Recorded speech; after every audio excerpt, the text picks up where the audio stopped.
ગુજરાત વિધાનસભાનું સત્ર સોમવારથી શરૂ થઈ ગયું છે અને આજે તેનો બીજો દિવસ છે। આ માત્ર 3 દિવસનું ટૂંકું સત્ર છે, પરંતુ ચર્ચા, વિવાદ અને રાજકીય ટિપ્પણીઓથી ભરેલું છે। ત્યારે પહેલા જ દિવસે પંચાયત મંત્રી બચુ ખાબડની ગેરહાજરી, વિપક્ષના સવાલો અને ધારાસભ્યોના હાસ્યપદ ટિપ્પણીઓનો ચર્ચાનો વિષય બની ગઈ હતી।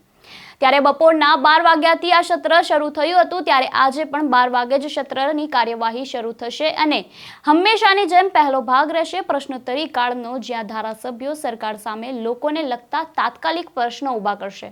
આ પછી ગૃહમાં વિવિધ સરકારી કાગળો મેજ પર મૂકવામાં આવશે। એટલું જ નહીં, આજે ગૃહમાં આવશે 2 મોટા બિલ। ત્યારે કયા 2 મોટા બિલ આવશે તે અંગે વિગતે વાત કરીએ।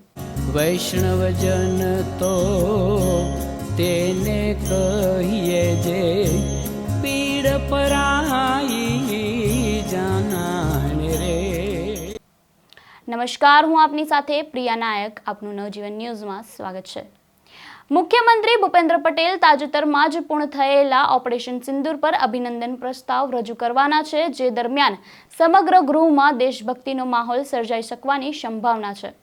ત્યારે આજની કાર્યવાહીમાં મુખ્યમંત્રી ભૂપેન્દ્ર પટેલ અને નાણામંત્રી કનુ દેસાઈ બંનેને 60 મિનિટનો સમયગાળો ફાળવવામાં આવ્યો છે, જેથી તેઓ રાજ્યના વિકાસ અને આર્થિક મુદ્દાઓ પર પોતાના પ્રસ્તાવ રજૂ કરી શકે। સંસદીય બાબતના મંત્રી ઋષિકેશ પટેલ પણ પોતાનો પ્રસ્તાવ રજૂ કરશે। નાણાકીય મંત્રી પણ જીએસટી સુધારા પર અભિનંદન પ્રસ્તાવ લાવશે, જે વેપારીઓ અને ઉદ્યોગ જગતનો સીધી અસર કરતો મુદ્દો છે। પરંતુ આજના દિવસનું સૌથી મોટું આકર્ષણ રહેશે 2 નવા બિલ। પ્રથમ છે ગુજરાત માલ સેવા વેરા બિલ અને બીજું છે ગુજરાત જન વિશ્વાસ બિલ 2025। આ બિલ રજૂ કરવાનો હેતુ છે રાજ્યમાં વ્યવસાયની પ્રક્રિયા સરળ બનાવવી, રિસાયકલને પ્રોત્સાહન આપવું અને લોકોના જીવનમાં સરળતા લાવવી। સરકાર દાવો કરે છે કે આ સુધારા થવાથી કાનૂની પ્રક્રિયાઓ વધુ સરળ બનશે, ડિજિટલાઇઝેશનને પ્રોત્સાહન મળશે અને નિયમો વધુ તર્કસંગત બનશે, જેના કારણે કોર્ટમાં કેસોનું ભારણ ઘટશે અને નાગરિકોની દોડધામ પણ ઓછી થશે। ખાસ કરીને જનવિશ્વાસ સુધારા બિલને રાજ્ય સરકાર ઇઝી ઓફ ડુઇંગ બિઝનેસ અને ઇઝી ઓફ લિવિંગ બંને માટે મહત્વપૂર્ણ માને છે। પરંતુ હંમેશાની જેમ આ બધા વચ્ચે પણ વિપક્ષ આક્રમક મૂડમાં જોવા મળ્યો હતો।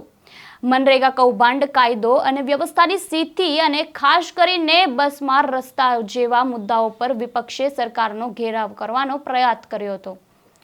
રસપ્રદ ઘટના એ બની કે 14 સવાલોમાંથી એક જ મુદ્દે 2 ધારાસભ્યોએ એક સરખો સવાલ પૂછ્યો હતો। આ સવાલ સાણંદના ધારાસભ્ય કનુભાઈ પટેલ અને વિરમગામના હાર્દિક પટેલે કર્યો હતો। અધ્યક્ષે બંને પ્રશ્ન માન્ય રાખીને ચર્ચા પણ કરી। આ મુદ્દે ગોપાલ ઇટાલિયાએ આક્ષેપ કર્યા કે ભાજપના ધારાસભ્યો પોતાના પ્રશ્નો જાતે નથી નક્કી કરતા, તેમને પાર્ટી દ્વારા નક્કી કરવીને આપવામાં આવે છે। ત્યારે સત્ર દરમિયાન રસ્તાની ખરાબ હાલત મુદ્દે ચર્ચા થઈ, જેમાં ધારાસભ્ય હેમંત ખાવાએ રાજ્યના રોડની હાલત અંગે પ્રશ્નો કર્યા। ત્યારે મંત્રી જગદીશ વિશ્વકર્માએ પણ કહ્યું કે ચોમાસામાં માત્ર ગુજરાત જ નહીં, કર્ણાટક, તમિલનાડુ અને પંજાબમાં પણ રસ્તાની આવી જ હાલત જોવા મળી રહી છે। ત્યારે પહેલા દિવસે બપોરે 3 વાગ્યા સુધીની આસપાસ વિધાનસભાનું કાર્ય પૂરું થયું હતું, પરંતુ બીજા દિવસે અંદાજે સાંજે 5 વાગ્યા સુધી કામકાજ ચાલી શકે છે અને કેટલાક બિલ પણ રજૂ થઈ શકે છે।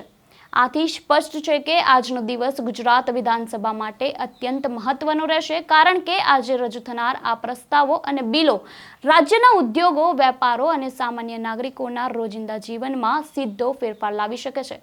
ત્યારે હવે નજર રહેશે કે આ મુદ્દાઓ પર ગૃહમાં કેવી ચર્ચા થશે અને વિપક્ષ તેની સામે કેવા વલણો દાખવે છે। ત્યારે આપનું આ અંગે શું કહેવું છે, અમને કમેન્ટ બોક્સમાં આપના મંતવ્યો જરૂરથી જણાવજો અને આવા વધુ સમાચાર માટે જોડાયેલા રહો નવજીવન ન્યૂઝ સાથે, તેમજ વિડીયોને લાઈક, શેર, સબસ્ક્રાઇબ કરવાનું ભૂલતા નહીં। વૈષ્ણવજન તો તેને કહીએ જે પીડ પરાઈ